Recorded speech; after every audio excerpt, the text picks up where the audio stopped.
Welcome to Uma Siva kitchen. கருப்பு கொண்டக்கடலை வீட்டில் இருக்கா? அப்போ நீங்கள் கடையில் உப்புக்கடலை வாங்கவே தேவையில்லை. நம்ம வீட்லேயே ஹெல்த்தியாக செஞ்சு பசங்களுக்கு கொடுக்கலாம். வாங்க வீடியோக்குள்ளே போகலாம். ரொம்ப ரொம்ப ஈஸியான ரெசிபி தான் இது. சட்டுன்னு ஆகிடும். ஒரு 5 மினிட்ஸ்லேயே நம்மளுக்கு உப்புக்கடலை ரெடி ஆகிடும். இப்போ நான் கருப்பு கொண்டக்கடலை தான் எடுத்திருக்கேன். ஒரு பவுலில் நான் எடுத்திருக்கேன். ஸோ உங்களுக்கு எவ்வளோ வேணுமோ அதை எடுத்துக்கோங்க. அதுக்கு நம்ம கடாய் நல்லா ஹீட் பண்ணிக்கோங்க. ஒரு 5 மினிட்ஸ் போல் ஹீட் பண்ணிக்கோங்க. நான் இன்றைக்கி இண்டாலியம் கடாய் தான் வச்சுருக்கேன்.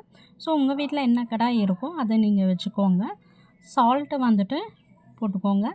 சால்ட்டு நம்ம கொஞ்சம் தேவையான அளவு போட்டுக்கலாம். நம்ம ஏன்னா கொஞ்சம் கொஞ்சமாக தான் நம்ம பண்ண போகிறோம். நீங்கள் நிறையா பண்ணுறதுனாக்கா ஒரு அரை பேக்கெட்டு சால்ட்டு யூஸ் பண்ணிக்கோங்க. அரை கிலோவில் நான் கொஞ்சமாக தான் எடுத்திருக்கேன். அதை ஃபஸ்ட்டு நல்லா வறுத்துக்கோங்க. சால்ட்டு நல்லா சூடாகணும். நல்லா சூடானால் தான் சீக்கிரமாக நம்மளுக்கு கொண்டக்கடலை சீக்கிரமாக நம்மளுக்கு பொரிஞ்சு வரும். ஸோ அதனால் நல்லா ஹீட் பண்ணிக்கோங்க. ஹீட் பண்ணிவிட்டு நல்லா ஹீட் ஆகணும். ஹீட் ஆகிட்டு இந்த மாதிரி இப்போ பாருங்கள் எப்படி ஃப்ளோ இருக்குது. அதை மாதிரி நல்லா நம்மளுக்கு சூடு வரணும். சூடாக இருந்தால் தான் நல்லா இருக்கும். ஸோ அதனால் நீங்கள் சூடு பண்ணி பாருங்கள். இப்போது நல்லா நம்மளுக்கு ஹீட் ஆயிடுச்சு. ஸோ இப்போ நம்ம ஒரு பிடி அளவு தான் நம்ம போடணும். ரொம்ப போடக்கூடாது. கொஞ்சம் கொஞ்சமாக போட்டு நம்ம வறுத்தா தான் சீக்கிரமாக நம்மளுக்கு பொரிஞ்சு வரும். இப்போ நீங்கள் நிறையா போட்டிங்கனாக்கா நம்ம சால்ட்டு கம்மியாக தான் போட்டிருக்கோம். ஸோ அதனால் நம்ம வேஸ்ட் பண்ண வேண்டாம் சால்ட்டு போட்டு. ஸோ அதனால் இப்போ பாருங்கள், இந்த இதுலேயே தெரியுது உங்களுக்கு நல்லா பொரிஞ்சிருச்சு பாருங்கள். ஸோ இது ஃபாஸ்ட்டாக நம்ம ஹை ஃப்ளேமில் தான் வச்சு பண்ணணும். ஸோ ஃபாஸ்ட்டாக இன்னொரு கரண்டி எடுத்து நம்ம அந்த சால்ட்டெல்லாம் இதை மாதிரி நீங்கள் ஃபில்டர் பண்ணிக்கோங்க. ஈஸியாக இருக்கும். இல்லைனாக்கா நம்மளுக்கு சீக்கிரமாகவே அது கருகிடும். ஸோ அதனால் தீஞ்சு போகாத நம்ம ஹை ஃப்ளேமில் வச்சுருக்கிறதுனால ஃபாஸ்ட்டாக இதை மாதிரி எடுத்து நீங்கள் பண்ணிவிடுங்க. அதே மாதிரி மீதமுள்ள நம்ம கடலையும் நம்ம அதே மாதிரியே பண்ணிக்கலாம். நல்லா இப்போது நல்லா செகண்ட் டைம் பண்ணுறதுனால நல்லா நம்மளுக்கு சால்ட் ஹீட் ஆகிருக்கும். அதே மாதிரியே போட்டிங்கனாக்கா போட்டதுமே நம்மளுக்கு நல்லா பொரிஞ்சிரும் பாருங்கள்.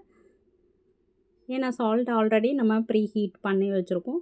ப்ரீ ஹீட்டுனாக்கா முன்னாடி நம்ம ஒரு பேட்ச் பண்ணி எடுத்தாச்சு. ஸோ இதை மாதிரி நம்ம போடும்போதே நல்லா நம்மளுக்கு பொரிஞ்சு வந்துடும்.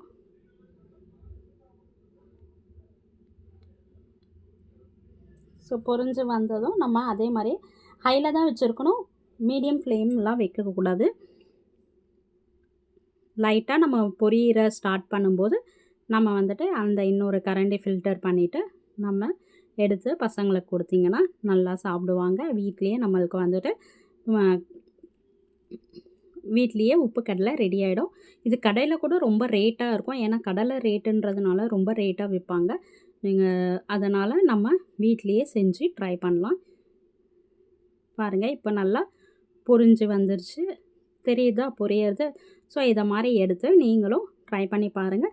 இந்த வீடியோ பிடிச்சிருந்ததுன்னா லைக் பண்ணுங்கள், ஷேர் பண்ணுங்கள், சப்ஸ்கிரைப் பண்ணிக்கோங்க. நம்மளுக்கு நீங்களும் வீட்டில் செஞ்சு பார்த்துட்டு கமெண்ட் பண்ணுங்கள் எப்படி இருந்ததுன்ட்டு. எல்லோரும் கமெண்ட் பண்ண மாட்டேறீங்க. கமெண்ட் பண்ணுங்கள். அப்போ தான் எனக்கு தெரியும் உங்களுடைய அவுட்புட்டு டிஷ் எப்படி வந்திருக்குன்னு சொல்லிட்டு. இப்படி ஃபாஸ்ட்டாக எடுத்தால் நம்மளுடைய உப்புக்கடலை ரெடி ஆகிடுச்சு. இதை அப்படியே எடுத்து நீங்கள் சர்வ் பண்ண வேண்டியது தான். ஸோ ஒரு மழை டைம்லலாம் நம்மளுக்கு நல்ல ஒரு ஸ்நாக்ஸ். ஓகே, பாய்.